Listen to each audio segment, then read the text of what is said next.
Kalau Sinteyong kan beritanya yang kita terima kan di media massa ngajarin passing, ngelatih fisik dan sebagainya gitu loh, ningkatin fisik dan sebagainya. Berarti memang di sininya ada yang kurang, di sumbernya gitu loh. Di kompetisinya ada yang kurang, kan begitu. Akhirnya kan dianulir lagi.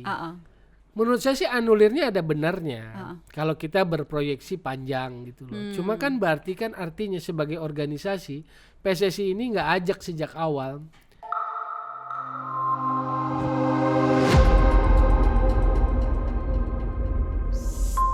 Yuk kita bersuara.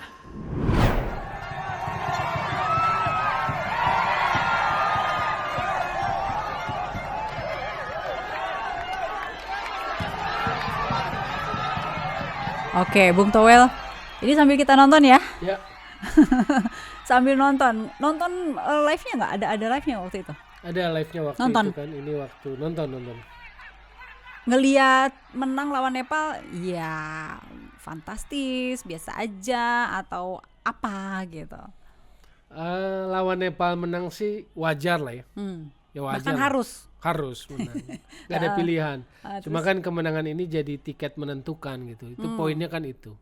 Yang penting dapat tiket untuk berangkat gitu ya. Tiket ke Piala Asia yang sudah 3 episode sebelumnya kan absen. 3 episode, tunggu 3 episode itu tahun 2011, 15, 19. Oke, 3 episode absen karena Indonesia nggak bisa masuk. Nggak bisa lolos kualifikasi Piala Asia. Ya. Nah sekarang berarti lawan Nepal itu sebuah blessing in disguise atau gimana tuh?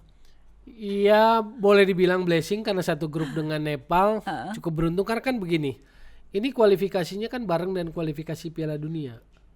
Nah kita sebetulnya di Piala Dunia kan jeblok di urutan terakhir. Terakhir banget. Ya Allah. Jadi harus melalui babak playoff dulu. Waktu itu kan lawan Cina Taipei.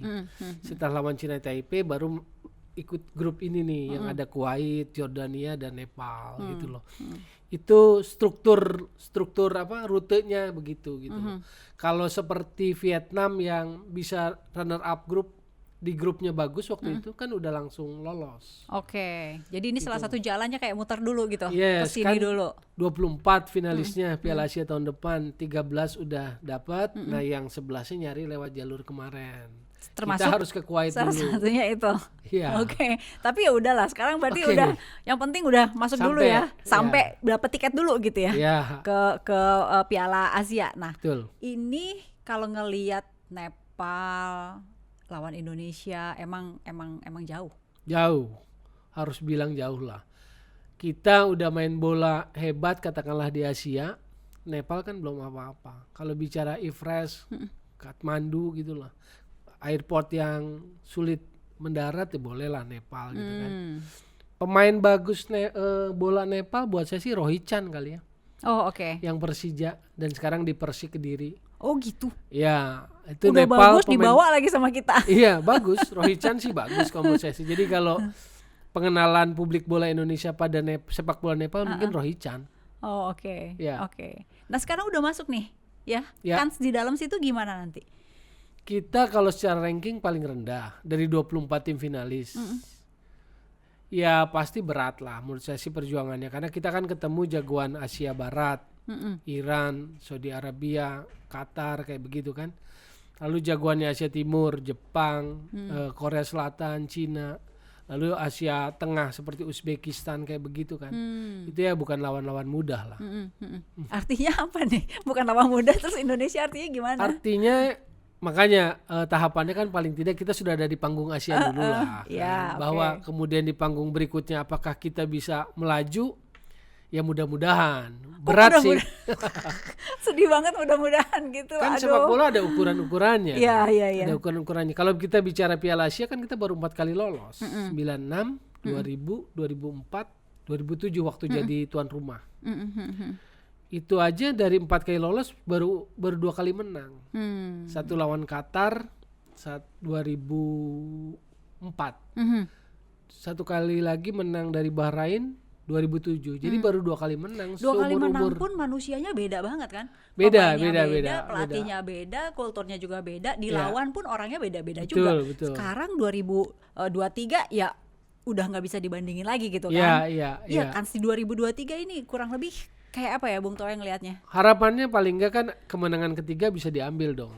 Kan baru 2 rekornya kan. Menang dari Qatar 2-1 2004, menang dari Bahrain 2-1 2007. Kalau bisa ada kemenangan berikutnya di Piala Asia putaran final. Bisa, tergantung drawing. Cuma kan pasti potnya pot terakhir main di. Pot terakhir ditaruhnya kan karena bukan unggulan kan, pasti di pot terakhir. Ya nggak apa-apa lah ya. Tapi kalau bicara soal sekarang nih, dilihat lagi di tahun-tahun yang sebelumnya sama tahun sempat absen tadi 2011, 2015, 2019. Itu pelatihnya beda-beda juga. Sekarang ada pelatih yang kayaknya udah lagi banyak banget yang cinta sama dia gitu ya. Cinta banget gitu. Nah sekarang dengan adanya pelatih Sinteyong, terus ini masuk ke Piala Asia gitu, itu berkolerasi dari strateginya pelatih kah atau pemain-pemainnya yang pada jago kah atau apa? Iya pasti ada peran pelatih dong. Kalau nggak ada peran pelatih ngapain kita sewa pelatih mahal kan? Tuh kan levelnya mehong banget ya. Ya mahal lah pasti karena dia kan pernah bawa Korea Selatan Piala Dunia kan 2018. Dia pernah bawa itu, jadi levelnya katakanlah pernah Piala Dunia kan. Bocoran angkanya berapa sih? Katanya saya pernah dengar kurang lebih 2 katanya 2 atau berapa lah 2M gitu loh dengan segalanya kali lah per bulan. Ya. Dengan ada kalau STY ini kalau konkretnya kan nggak pernah jelas ya, kita kan nggak pernah terbuka. Pemain termahal kita nggak pernah tahu di sepak bola negeri ini, klub beli berapa pengeluarannya juga nggak pernah tahu kan. Jadi memang kan selalu abu-abu di situ. Jadi, hanya bisik-bisik aja lah. Si pelatih yang sekarang ini emang tangan dingin banget. Kalau tangan dingin kan harus dibuktiin. Ini masuk bukti bukan?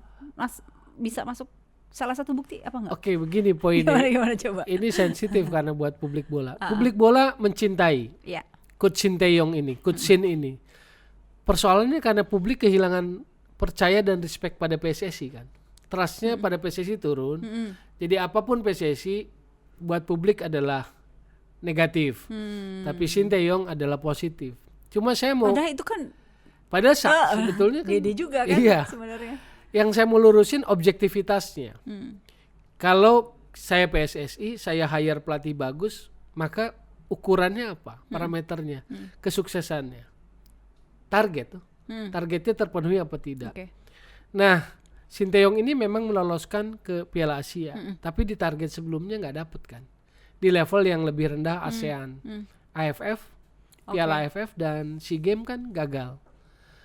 Tapi di ASEAN lolos, jadi ada up and down-nya. Nah objektivitasnya kan harus dilihat, dimanapun kan harus dilihat seperti itu. Hanya kemudian kan kita lihat waktu Piala Asia ini, sedang bertanding di Kuwait, tiba-tiba di dalam negeri kan Exco mengambil keputusan mendowngrade siapa? Sinteyong untuk 19 aja katanya buat Piala Dunia tahun depan. Tapi kemudian kan diubah lagi. Artinya kan PSSI yang sekarang itu takut sama publik, takut sama netizen. Jadi emang bener ya, terbukti kalau akhirnya dikasih juga ke senior itu karena demi menyenangkan netizen plus 62. Akhirnya kan dianulir lagi. Menurut saya sih anulirnya ada benarnya. Kalau kita berproyeksi panjang gitu loh. Cuma kan berarti kan artinya sebagai organisasi PSSI ini nggak ajak sejak awal mikir tentang tim nasional, pelatih tim nasional tuh nggak pas sejak awal gitu loh. Oke. Sejak awal kan dikasih 3 tim, senior 23 sama U20. Dikasih 3 tim. Lalu kalau kemudian di tengah jalan dianulir dengan alasan yang nggak pas, lalu di timing momentum yang nggak pas, lagi loloskan Piala Asia malah mau di-cut. Ini kan malah menimbulkan pertanyaan balik kepada PSSI gitu loh. Intinya begini, pelatih profesional ya harus punya parameter-parameter sepak bola yang jelas aja, itu aja. Nah sekarang ini si Piala Asia masuk di dalam salah satu parameter. Iya. Kan belum bertanding tuh, maksudnya belum ketahuan. Lolosnya udah bagus. Lolosnya lah. udah. Iya. Tapi kan kalau kita bicara organisasinya, PSSI-nya kan targetnya waktu ketua umum yang sekarang Iwan Bule naik 2019 juara AFF, juara SEA Games, dan kalau nggak salah Piala Dunia 2026 lolos gitu kan. Oke. Berarti kan Piala Asia juga lolos. Ini kan miss gitu loh. Nah sebetulnya kan pertanggungjawaban di situ gitu. Mau siapapun pelatihnya, ini kan persoalan pertanggungjawaban target. Ya. Ya udah, sekarang pokoknya ke situ dulu gitu ya. Nah, sekarang kan berarti Coach Shin itu kan ngelatih lumayan banyak gitu ya. Bisa nggak tuh target yang kita kepingin ya paling nggak ini dapat, ngelatihnya banyak, kayak kepecah-pecah gitu loh. Pasti sih itu jarang lah ya. Biasanya sih senior dengan 2-3 nyambung lah. Yang ini pun nyambung, yang materi pemain 2-3 dengan yang senior sebetulnya nyambung, hampir sama lah. Hanya 1-2 pemain senior tambahannya. Cuma ditambah dengan yang 20, 19 karena ada Piala Dunia itu yang agak lain. Kalau di negeri-negeri sepak bola yang maju juga begitu. Timnas senior dengan timnas olimpiadenya satu pelatih biasanya. Karena materinya nggak jauh beda. Memang ini kerja yang lebih capek lah. Tapi kalau itu kesepakatan awal dan diterima lebih sejak awal oleh Coach Shin Tae-yong yang harus dijalanin. Efektifnya yang mana? Kalau kita bicara efektif demi kesulitan tim gitulah. Kalau proyeksi jangka panjang tentang sepak bola, membangun sepak bola yang benar lewat timnas ya senior dan 2-3. Karena kalau kita bicara mana yang lebih penting, karena ukuran prestasi timnas senior ya, timnas suatu negara ya yang senior. Iya. Gitu loh. Iya. Itu ranking juga di situ. Nah, cuma kan kita punya hajatan Piala Dunia U20 tahun depan, dan itu kan orang sebetulnya konsep U20 itu kan pembinaan, development. Jadi kalau negara-negara maju itu nggak sangat fokus pada harus juara. Karena mereka Jerman tuh baru sekali kok juara di level itu, tapi senior kan udah 4 kali kan. Nah kalau kita kan mengemas Piala Dunia U20-nya kan banyak aroma kan. Kan itu salah satu ciri di Indonesia begitu, banyak aroma. Iya, jadi pokoknya harus bagaimana gitu kan. Akhirnya kan kemudian ngotot gitu kan. Contoh ada pemain asing juga naturalisasi yang coba dimasukkan ke tim junior gitu kan. Nggak lazim lah sebetulnya. Itu jarang-jarang ya. Biasanya junior. Ya junior kan pembinaan. Iya. Kalau untuk senior ada. Oke lah, normal. Ada itu oke lah ya. Normal hanya harus wajar lah. Harus kualitas, based on quality gitu. Kan begini, kalau mereka itu punya setengah darah Indonesia kan punya hak. Ini gambarnya nih. Ini untuk yang senior semua ya, tiga-tiganya ya. Lah kalau mereka punya darah Indonesia kan punya hak. Siapapun main. Berarti kan ukurannya cuma tinggal kualitas. Masuk nggak kualitas Shin Tae-yong kan itu aja. Jangan dicari-cari gitu. Harus alamiah, naturalisasi natural aja gitu. Biasanya kan kalau netizen plus 62 kan gitu kan, kreatif gitu. Iya. Ya itulah. Sepak bola negeri kita itu jadi seringkali kehilangan objektivitas. Gitu. Kan objektivitas. Politiknya banyak, objektivitasnya juga bias gitu kan, ya kan? Oke, nah sekarang untuk yang 20 nih, ya sebaiknya ada pelatih lain nggak yang berkualitas internasional selain Coach Shin? Kalau mau dari awal. Sekarang terlambat. Iya, menurut saya sih. Sekarang terlambat. Walaupun nanti persoalannya di tahun depan Piala Asia dan Piala Dunia U20 tuh mepet. Piala Asia tuh 20 Mei kalau nggak salah sampai 11 Juni. Piala Dunianya ya dimulai di sekitar 11 Juni juga sampai Juli. Mepet banget ya itu. Mepet banget. Dari Piala Asia langsung ke Piala Dunia. Cuma kalau nggak lolos sampai ujung Piala Asianya kan masih ada waktu balik. Iya, selalu ada plan B. Tapi gini loh, itu kan coach juga kan nggak cuman satu-satunya, kayak nggak ada orang lain lagi gitu, ya kan? Yang berkualitas internasional. Punya nama nggak, Bung Toel? Usulan-usulan untuk gitu. Apa? Ya supaya nanti di kemudian hari nggak yang satu ngelatih banyak kelas gitu. Iya setuju sih. Kalau pelatih Indonesia domestik. Kalau saya mempropos Fahri Husaini lah untuk menangani misalnya kalau dalam konteks sekarang ya Timnas 19 untuk persiapan tahun depan. Saya pikir kan dia sudah teruji di Timnas 16, Timnas 19 sebelumnya. Dan menurut saya sih dia salah satu pelatih yang punya integritas, punya kualitas. ya menurut saya sih pantas dicoba. Oke, itu kalau versi saya gitu loh. Sudah bisa dibilang bertaraf internasional. Kan kualifikasinya begini. Kalau timnas itu minimal harus A, lisensinya harus A. Dan dia sudah memiliki itu kan. Oke. Dan saya pikir kan soal apa ya?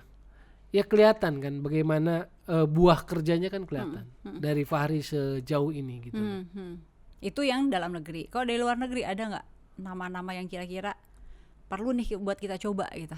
Ya pasti banyak, cuma saya nggak sempat terlintas karena begini. Kalau untuk timnas U19 itu perlu nggak sih yang levelnya di top gitu loh, senior? Kan semua juga jarang seperti itu. Misalnya semua selalu berjenjang lah. Di negara Eropa tuh mulai dari nanganin tim junior dulu baru naik ke senior gitu. Ya kalau ada pasti ada. Kalau ada pasti ada. Oke. Nah, cuma kan persoalan sejak awal itu loh, Mbak Edi. Oke. Tentang timnas ini. Jadi persoalannya muaranya di organisasi, di federasi, di PSSI gitu loh. Kan sekarang nggak ada badan timnas. Iya. Nggak ada badan timnas itu maksudnya gini. Exco oke lah. Apa ya? Elit sepak bola yang mikirin sepak bola yang ngambil keputusan. Tapi dengan background yang macem-macem, kan dia butuh orang teknikal. Orang teknis sepak bola yang kasih masukan, kasih pertimbangan, kasih apa.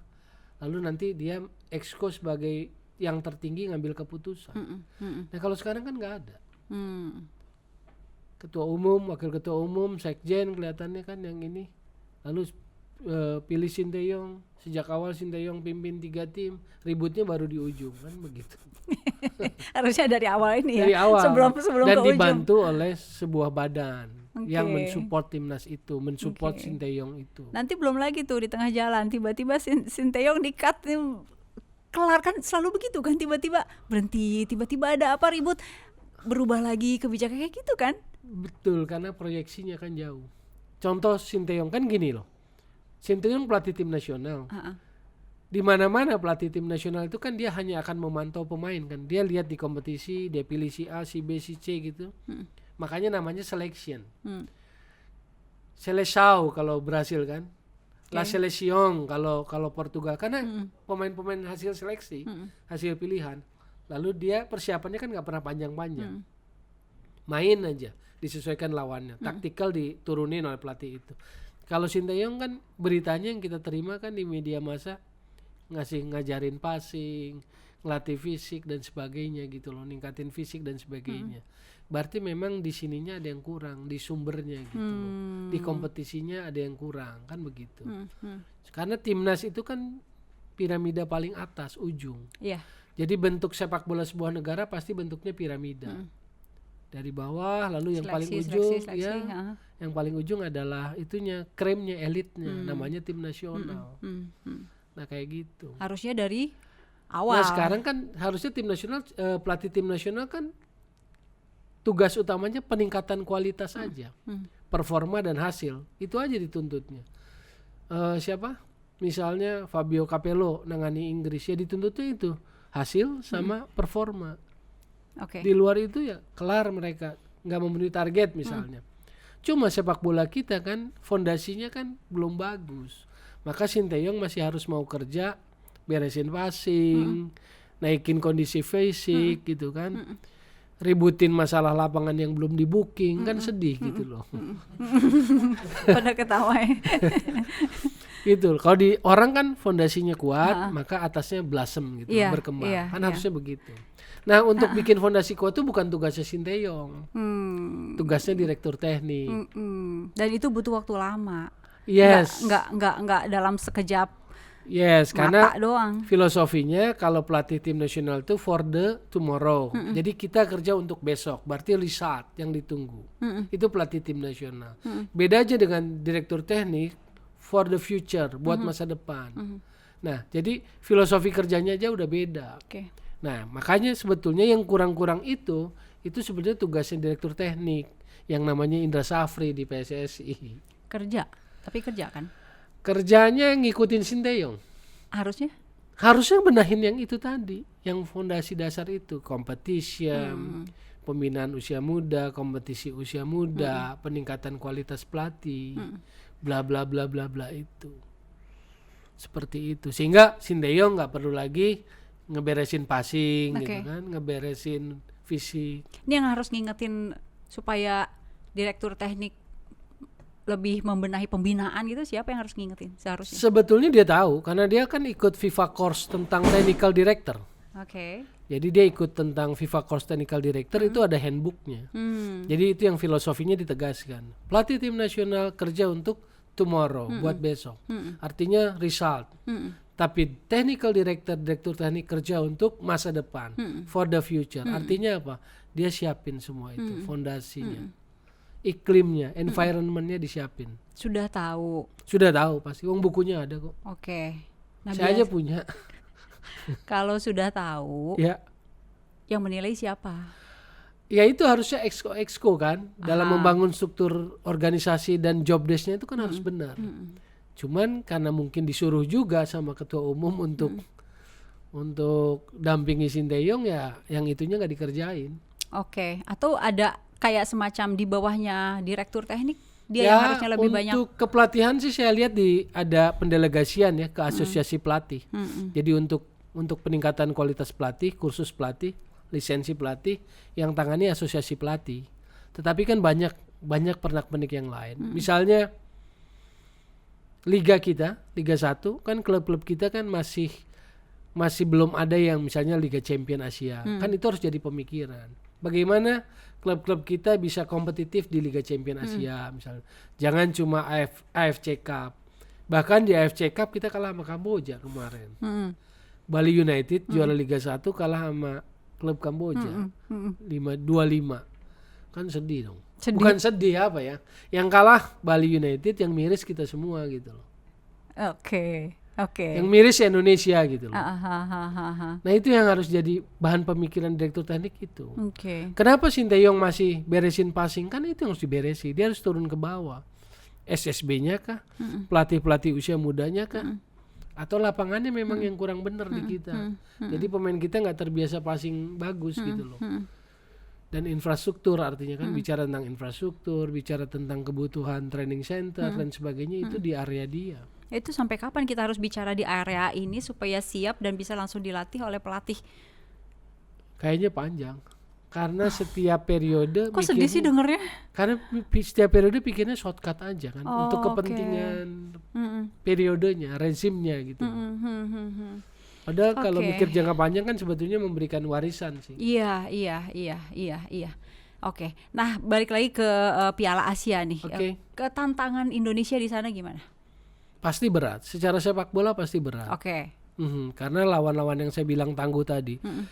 Kita kan belum masuk lah kelompok 16 besar Asia itu belum. 16 besar di atas belum. Karena jagoan-jagoannya kita ada di berapa?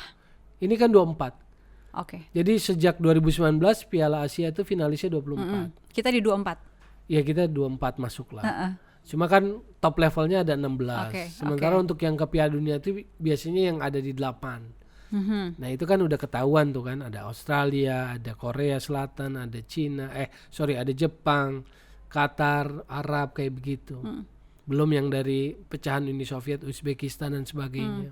8 udahlah, kita nggak usah ngomong ke sana. Yang 16? Ya itu tadi masih bisa terus bersaing. Lah kan di ASEAN aja kita masih ngap-ngapan lawan Vietnam, Thailand kan. Di AFF sama SEA Games kan kita kelihatan masih berat lawan mereka. Gitu loh. Kok sedih sih dengernya? Bikin semangat dong. Ya sedih sih makanya, gimana ya, bikin semangatnya apa ya?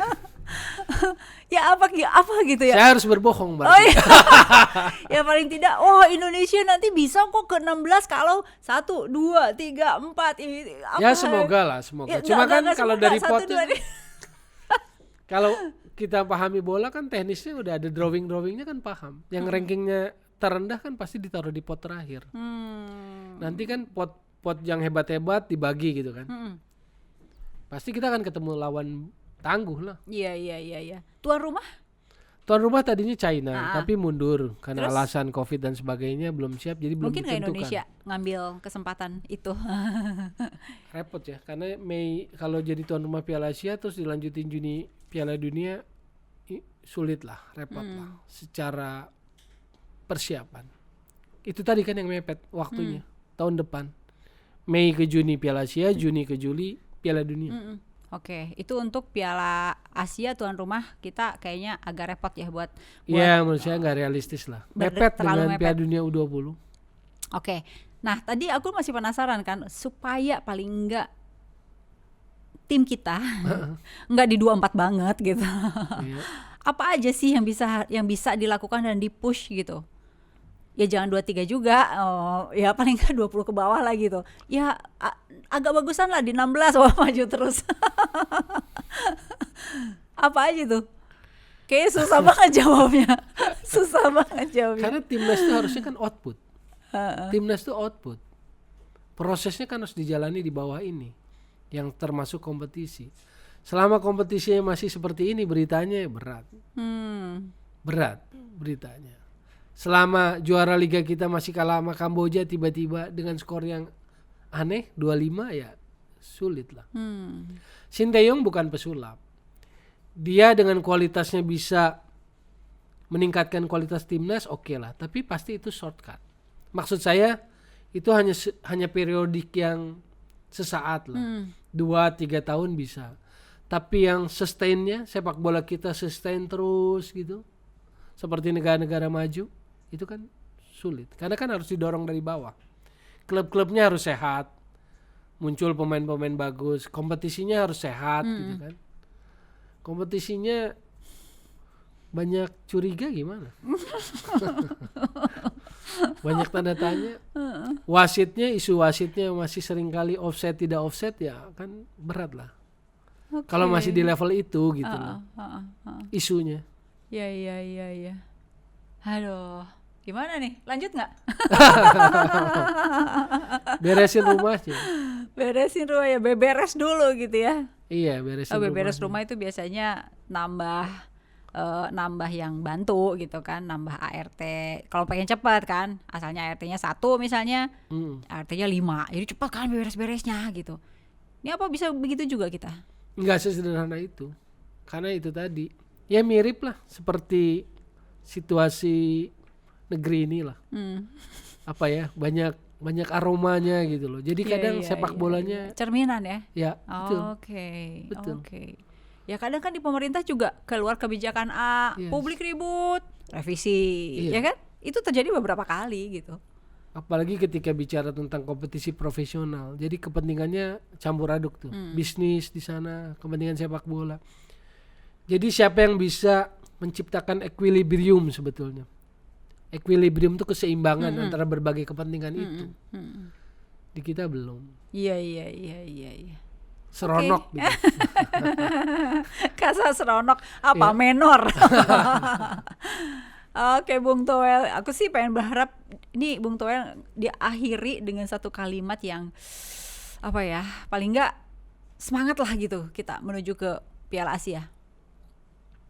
Semangat Piala Asia apa ya? Ya apa ya, jadi itu pertanyaan paling sulit tuh. Susah ya. Iya, saya harus jawab apa ya? Kasihlah kalimat sesuatu yang kita tuh oke, Piala Asia siap, apalah gitu. Iya oke, gini kan ada Piala Eropa, kita selalu nonton itu, ada Piala Amerika. Piala Asia ini panggung elit. Kita bersyukur lah bahwa kita akhirnya ada di sana, di 24 finalis. Semoga hasilnya baik. Semoga ada kemenangan ketiga, kemenangan keempat, bisa lewatin grup aja. Karena kita mengawali Piala Asia kan dengan gol spektakuler Widodo. 96 Widodo bikin gol spektakuler. Gol yang dianggap gol terbaik Piala Asia sepanjang masa. Widodo Ceputro. Jadi adalah sebetulnya sejarahnya kita di event itu. Jadi ya saya pikir publik ya harus menyambut itu aja dulu lah. Saya nggak mau bohong-bohong apa ya, melenakan publik terus nanti ujung-ujungnya misu-misu gitu loh. Oke. Susah itu pertanyaan, Mbak. Susah. Ya udah Bung Toel, kita saksikan aja ya. Ya. Ujungnya gimana? Oke, thank you Bung Toel. Sama-sama.